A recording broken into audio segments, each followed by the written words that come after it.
So, one of the ways I put my emotional stability in check is by going for walks. And this walk that I went, I ended up discovering Mr. Sap, which is a coffee brand which has been in existence for a long time. However, you don't even see it around. I asked them actually.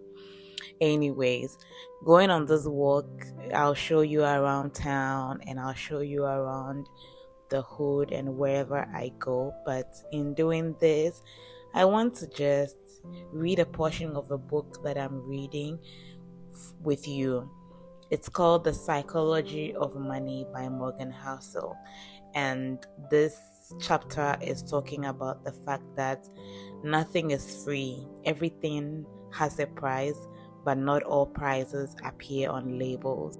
Hope you enjoy this short portion of the book while I go for my walk. Everything has a price, and the key to a lot of things with money is just figuring out what that price is and being willing to pay for it.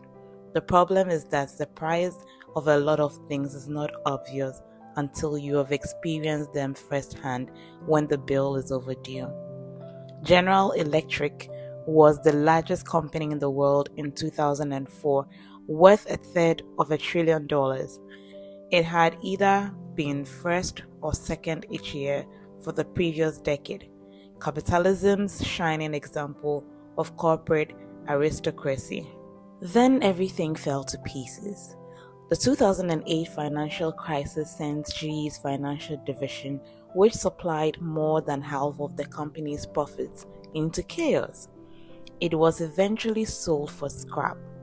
Subsequent bets on oil and energy were disasters, resulting in billions in write-offs. GE stock fell from $40 in 2007 to $7 by 2018. Blame placed on CEO Jeff Immert, who ran the company since 2001, was immediate and harsh. He was criticized for his leadership, his acquisitions, cutting the dividend, laying off workers, and of course, the plunging stock price. Rightly so, those awarded with dynastic wealth when times are good hold the burden of responsibility when the tide goes out. He stepped down in 2017. But Emil said something insightful on his way out, responding to critics who said his actions were wrong and what he should have done was obvious. Emil told his successor, "Every job looks easy when you are not the one doing it, because the challenges faced by someone in the arena are often invisible to those in the crowd." Dealing with the conflicting demands of sporting blood, short-term investors, regulators, unions, and entrenched bureaucracy is not only hard to do, but it's hard to even recognize the severity of the problems until you are the one dealing with them. Emil's successor, who lasted 14 months, learned this as well. Most things are harder in practice than they are in theory. Sometimes this is because you are overconfident. More often, it's because we are not good at identifying what the price of success is, what prevents us from being able to pay it. The S&P 500 increased 119-fold in the 50 years ending 2018. All you had to do was sit back and let your money compound. But of course, successful investing looks easy when you are not the one doing it. Hold stocks for the long run, you'll hear. It's good advice, but you know how hard it is to maintain a long-term outlook when stocks are collapsing? Like everything else worthwhile, successful investing demands a price, but its currency is not dollars and cents. It's volatility, fear, doubt, uncertainty, and regret, all of which are easy to overlook until you're dealing with them in real time. The inability to recognize that investing has a price can tempt us to try to get something for nothing, which, like shoplifting, rarely ends well. Say you want a new car.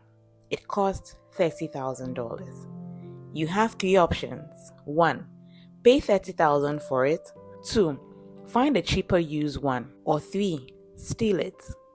In that case, 99% of people know to avoid a third option because the consequences of stealing a car overweigh the upside. But say you want to earn 11% annual return over the next 30 years so you can retire in peace. Does this reward come free? Of course not. The question is, why do so many people who are willing to pay the price of cars, houses, food, and vacations try so hard to avoid paying the price of good investment returns? The answer is simple. The price of investing success is not immediately obvious. It is not a price tag you can see.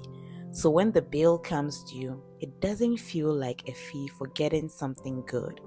It feels like a fine for doing something wrong.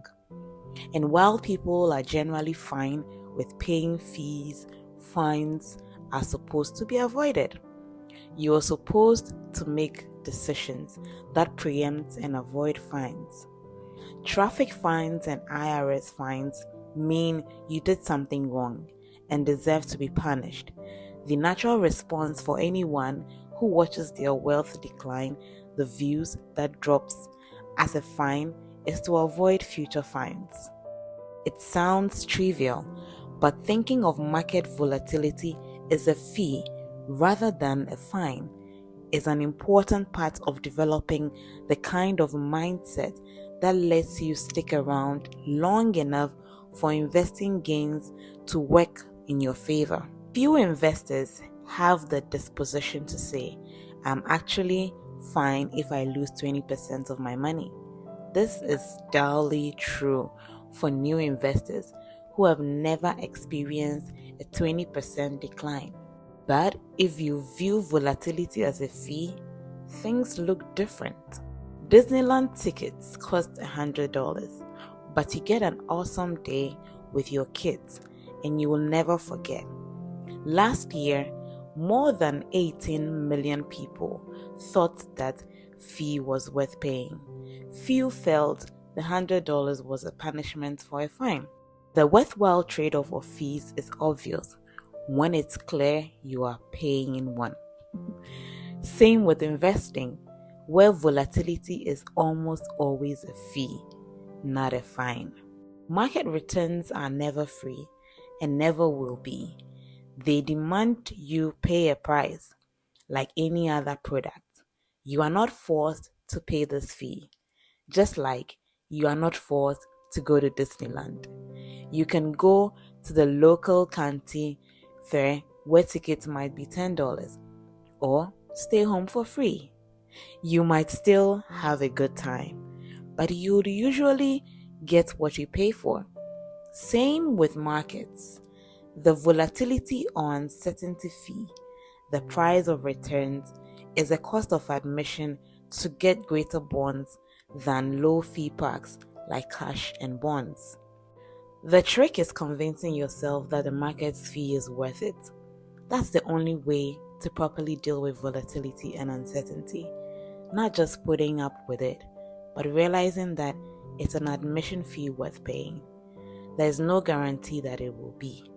Sometimes it rains at Disneyland, but if you view the admission fee as a fine, you will never enjoy the magic. Find the price, then pay it. I hope you enjoyed this short portion of the book I'm reading, and thanks for coming on my walk with me. And do stay safe. I'll see you in my next video soon. Bye bye.